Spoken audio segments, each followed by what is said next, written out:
Ya, salam Indo Heroes. Nah, sebelumnya beberapa waktu lalu dikatakan bahwa Amerika Serikat ingin memindahkan pabrik-pabrik atau perusahaan farmasinya dari China ke Indonesia, bos. Pemerintah pun dengan sigap menyiapkan wilayah Brebes sebagai salah satu wilayah tujuan relokasi pabrik-pabrik Amerika tersebut.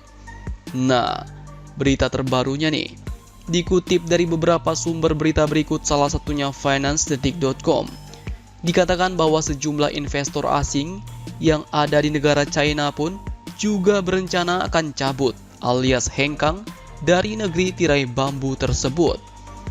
Hal ini pun pastinya merupakan peluang emas bagi Indonesia, sehingga sangat sayang sekali jika dilewatkan. Indonesia pun akhirnya lanjut menyiapkan daerah Brebes, Jawa Tengah sebagai tempat para investor tersebut untuk menanamkan modalnya, bos. Brebes pun dipersiapkan sebagai kawasan industri dengan menawarkan kemudahan-kemudahan tertentu. Wilayah Brebes pun juga akan dipercantik dengan insentif pekerja dan ketersediaan lahan. Bahkan, salah satu BUMN juga sudah dipersiapkan untuk hadir di wilayah Brebes. Wah. Orang-orang Brebes siap-siap nih, panen job atau pekerjaan.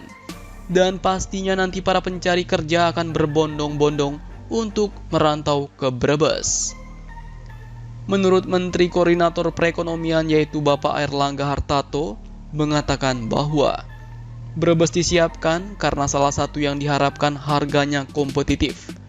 Bersaing dengan yang ditawarkan oleh Vietnam, Thailand, mereka memberikan setengah gratis. Gratis dulu, dilipat kemudian. Jadi kita perlu menyiapkan hal yang cukup strategis dan tidak secara komersial bisa memudahkan perusahaan-perusahaan untuk pindah. Nah, namun jangan khawatir, bos. Selain Brebes, pemerintah juga menyiapkan kawasan investasi lainnya seperti di Batam, Bintan, dan Karimun. Potensi yang cukup besar juga terdapat di daerah Karimun karena dekat dengan pasar-pasar ASEAN.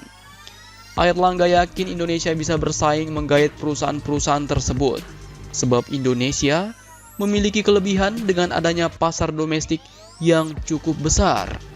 Beliau pun mengatakan bahwa sekarang semua sudah melihat bahwa negara yang mempunyai daya tahan ekonomi itu adalah menjadi basis ekspor, tetapi punya domestic demand. Nah, itu domestic demand itu sebagai shock breaker, shock absorber terhadap gejolak ekonomi dunia, bos. Negara yang tidak punya domestic market, dia nggak punya shock breaker. Jadi begitu demandnya anjlok, mereka pun langsung amblas. Makanya negara-negara yang tidak punya domestic market semuanya sudah negatif pertumbuhan ekonominya.